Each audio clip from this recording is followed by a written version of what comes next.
tuturor! Astăzi facem Raffaello.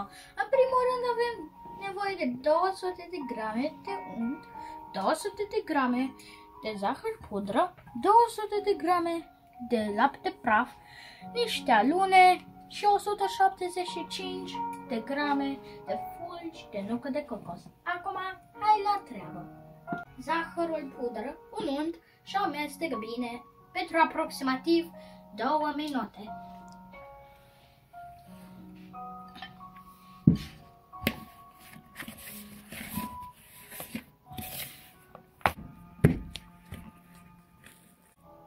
Modela a luat în formă de bomboane și la fiecare mijloc adăugăm câte o alună.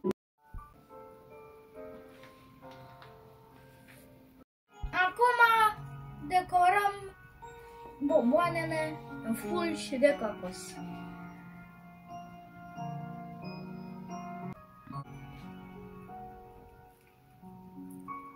Acum Raffaello este pregătit să fie gustat.